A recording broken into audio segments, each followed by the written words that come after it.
अबबाट घर जग्गा किन्न बेच्न घर जग्गा कारोबार गर्ने इजाजत प्राप्त कम्पनीसँग मात्रै गर्नुपर्ने भन्ने न्युज तपाईले चारैतिर देख्नुभएको होला। के हो त सत्यता? कस्तो मान्छेले चाहिँ इजाजत प्राप्त कम्पनीसँग कारोबार गर्ने र कस्तोको लागि पर्दैन? के एजेन्टले पनि लाइसेन्स लिनु पर्ने हो या कम्पनीले मात्रै लाइसेन्स लिने हो? र के व्यक्तिले मात्रै जो बाइ सेल गर्ने इन्डिभिजुअल व्यक्ति छ उहाँहरूलाई लाइसेन्स लिएको कम्पनीमा जानुपर्छ कि पर्दैन? के हो त सत्यता? आज म तपाईलाई सम्पूर्ण जानकारी दिन गइरहेको छु र त्यो जानकारी म तपाईलाई के को आधारमा दिँदैछु भने लाल पूर्जा नेपालले लाइसेन्स पाइसकेको छ। यो लाइसेन्स तपाईले हेर्नुहुन्छ भने यहाँ के लेखेको छ पहिला म तपाईलाई त्यो भनिदिन्छु। त्यसले गर्दाखेरि पाठमा तपाईलाई बुझ्न एकदमै धेरै सजिलो होस्। यहाँनिर लेखेको छ भूमि व्यवस्था सहकारी तथा गरिबी निवारण मन्त्रालय भूमि व्यवस्थापन तथा अभिलेख विभाग घर जग्गा सम्बन्धी कारोबार गर्ने इजाजत पत्र श्री लाल पूर्जा नेपाल प्राइभेट लिमिटेड। यसमा यहाँ बेहोरा खुलाएर घर जग्गा कारोबार गर्ने क्षेत्र महानगरपालिका नेपालभरि भएको महानगरपालिका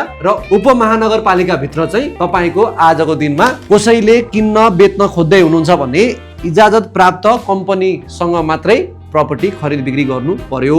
अलिकति मैले तपाईलाई क्लियर गर्दै महानगरपालिका र उपमहानगरपालिका भित्र मात्रै तपाईको चाहिँ नि लाइसेन्स भएको कम्पनीसँग कारोबार गर्नुपर्छ। यदि तपाईको नगरपालिकामा छ गाउँपालिकामा छ भने तपाईले त्यहाँ कारोबार गर्नको लागि लाइसेन्स प्राप्त कम्पनीबाट जानु पर्दैन। तपाईले आफै मालपोतमा गएर आफ्नो प्रपर्टी पास गराउन सक्नुहुन्छ।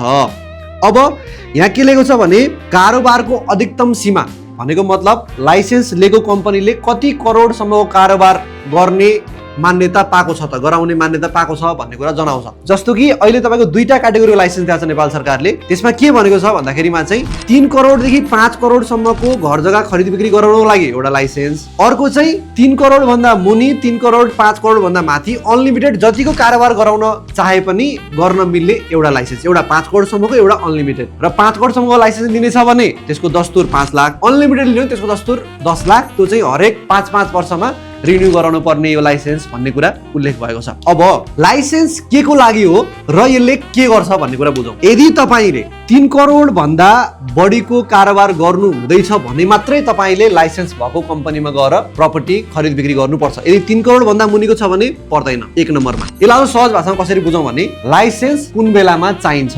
एउटा 3 करोड भन्दा माथिको डिल छ भने मात्रै चाहिन्छ, 3 करोड भन्दा मुनिको डिलमा चाहिँदैन। दोस्रो महानगरपालिका र उपमहानगरपालिका भित्रको प्रपर्टी बाइ सेल गर्दै हुनुहुन्छ भने मात्रै लाइसेन्स चाहिन्छ, नत्र लाइसेन्स चाहिँदैन। तेस्रो एकदम नै इम्पोर्टेन्ट पोइन्ट हो यो तेस्रो पोइन्ट चाहिँ, यसमा प्राकृतिक व्यक्ति र कानुनी व्यक्ति भनेर छुट्याएको छ। प्राकृतिक व्यक्ति भनेको व्यक्ति इन्डिभिजुअल व्यक्ति, तपाईँ म, मेरो सञ्जय नेपालको नाममा भएको प्रपर्टी र तपाईँ रामबहादुरको नाममा भएको प्रपर्टी। फर इक्जाम्पल यदि किन्ने बेच्ने दुवै व्यक्ति छन् रामबहादुर र सञ्जय नेपाल भने यहाँ 5 करोड होस् 100 करोडै होस् इजाजत प्राप्त कम्पनी चाहिँदैन। हामी सिधा मालपोत गरेर कारोबार गर्न सक्छौँ। हामी के भयौँ? प्राकृतिक व्यक्ति बीचको कारोबार। अब होइन म सञ्जय नेपाल बेच्ने लाल पूर्जा नेपाल कम्पनी किन्ने, कम्पनी भनेको चाहिँ कानुनी व्यक्ति, सरकारले अथवा कानुनले बनाएको व्यक्ति।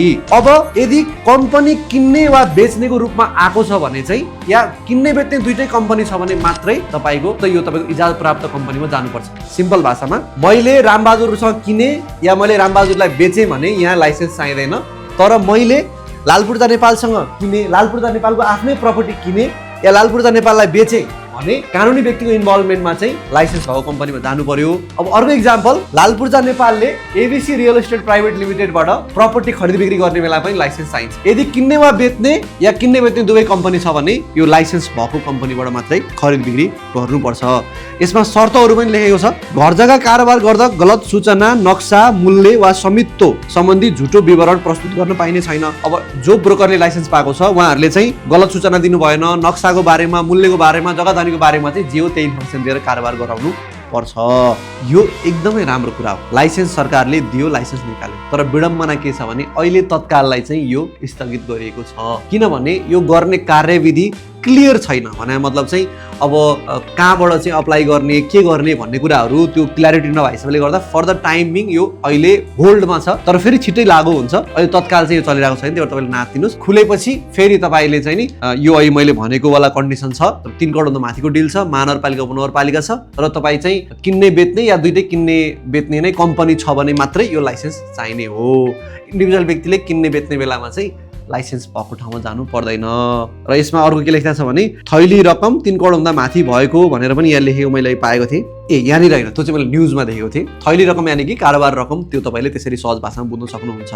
I hope you understood. केही क्वेसन छ भने तपाईँले तल कमेन्ट गर्न सक्नुहुन्छ। यस्तै भिडियोहरू हेर्छ भने सब्सक्राइब गर्नुहोस्, लाइक गर्नुहोस्, सो द्याट अरूले पनि यसको बारेमा चाहिँ जानकारी पाउनुहोस्। अब खुसीको कुरा, नेपालमा यो आयो, यो initiative, I like it. But अब यो प्लान नबनिकन जस्ट आउनलाई मात्रै आएको हिसाबले र तत्काल यसलाई कार्यान्वयन नहुँदाखेरि मलाई अलिकति दुःखजनक चाहिँ छ। अब पहिला सुरुमा एजेन्टलाई लाइसेन्स दिएर अनि बल्ल ब्रोकर कम्पनीलाई लाइसेन्स दिँदाखेरिको पार्टमा काम गर्ने मान्छे पनि अझ बढी क्वालिफाइड र ट्रेन्ड हुन्थे। तर पनि अब त्यो पनि बिस्तारै आउँछ, त्यसमा हामी ढुक्क हुन सक्छौँ। अब अहिले अब यो लाइसेन्स आयो, तर पनि अब भुसेवा कसरी चलाउने कुराहरूदेखि लिएर गरेर एजेन्टलाई ट्रेनिङ दिनु पर्यो, कम्पनीलाई ट्रेनिङ दिनु पर्यो। नेपाल सरकारले पनि यो दिइसकेको छैन। त्यो कारणले गर्दाखेरि पार्टमा यो अलिकति होल्ड भएको सिचुएसन छ। सो तपाईँ ढुक्क हुनुहोस्, नेपालमा अबको नयाँ सरकारले अझै यसलाई राम्रो गर्ला, राम्रो बनाउला भन्ने आशा छ होइन।